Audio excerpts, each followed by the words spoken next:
Arrow toward the bucket, behind the back to Carter. Carter in toward Allen. Allen cut him right off. Ross. Rebounded by Allen. Seemingly for the first time tonight, folks here inside Rocket Mortgage Fieldhouse can exhale. Remember we said in the beginning, this Orlando team is a good defensive team. The Cavs take a lot of pride in their defense, and they worked extremely hard in the shoot-around this morning at the defensive end.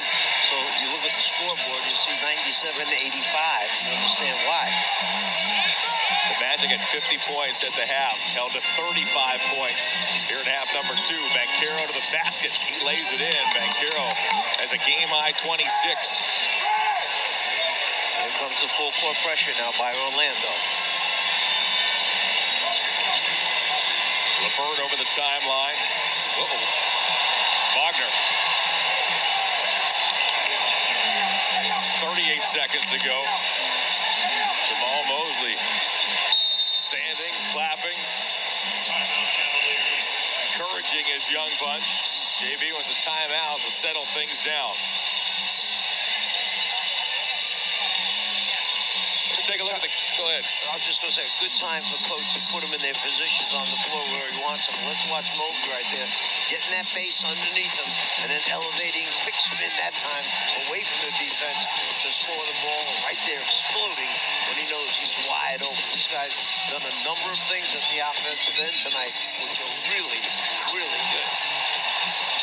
15 of his 20 coming in the second half. That's our Kia in-game player profile. Some are saying, what's going on with Evan Mobley through the first 3 games? Remember, he missed most of the preseason with an injury. The numbers weren't there for the first 3, but the answer was absolutely nothing's wrong with Evan Mobley. He's going to be just fine, and he has a big second half here tonight as the Cavs hope to close out the Magic here over the next 38 seconds.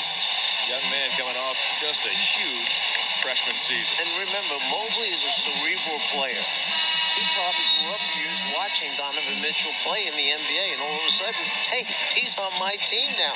So out of respect, Mobley's trying to figure out, how do I fit my game in without hurting what Donovan Mitchell can do for this team? It's a great point, too. Mobley has talked about his role changing really even from a single college season at Southern Cal, saying he basically was the man rotating everywhere. He said this year he's been asked to protect the paint more. So, again, you mentioned he's cerebral, he's thinking, how do I interact with Allen? How do I interact with the newcomer and Donovan Mitchell as well? Cavs going to advance the ball up to the half-court line, leave one guy in the backcourt, try and reduce the number of people. And there's the foul right away by Orlando. Magic foul number 34. That's his 6th personal foul. So Mitchell will shoot free throws.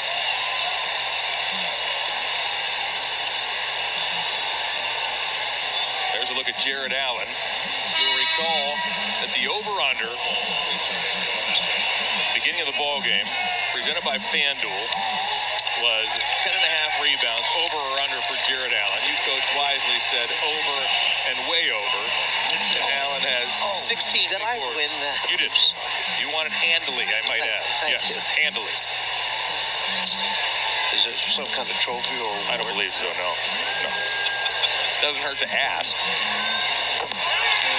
Mitchell drains his first free throw. That foul, by the way, was on Wendell Carter. He's gone. That was his 6th. In comes Bol. That substitution of Wade coming on for Jetty, who they consider to be a very good defender.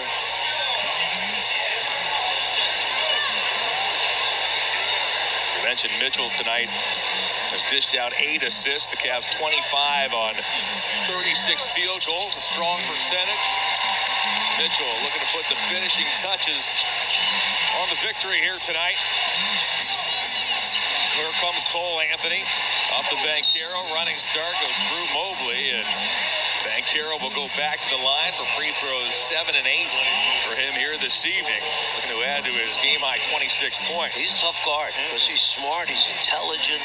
He knows when to put the ball down on the floor, when to attack the defense. He made his 3-point shots tonight. I mean, this guy's got a complete offensive game. 8 rebounds. Many think he cemented his #1 overall pick status in the tournament with Duke. 22 against a stingy Texas Tech defense in the Sweet 16, 20-10. The Final Four loss to North Carolina, which was his final collegiate game. Cedi Osman re-enters, replaces Dean Wade. Banchero's been impressive, but not enough here tonight. The Cavs are poised to move to 3-1. Cavs big men, the story this evening. Karis LeVert trapped in the corner. JB wants a timeout. A foul was called first, however. Cavs will take that exchange. Really rather not have the ball passed in the deep, dead corner there, because you know the trap is coming. The man on the ball immediately goes in traps. They try to cut off everyone else, and fortunate right there that the official called the foul. So the Cavs were a -14 in the points in the paint department in the first half. Serena talked to Luke Walton. He said a big point of emphasis, hey, we got to be better in the paint on both ends. And the Cavs certainly have been. The Cavs been a +8 ever since. LeVert to shoot 2 free throws. And we talked about the impact of the big man, Coach Allen. 18 and 16 here tonight. Mobley goes for a team high 20. 2 of 6 Cavaliers in double figures. As you mentioned, this is a 4-game season series. Cavs set to claim game 1. The second game is back here in early December. Then a back-to-back balmy Orlando in April. Maybe a little Disney at that time. Perhaps.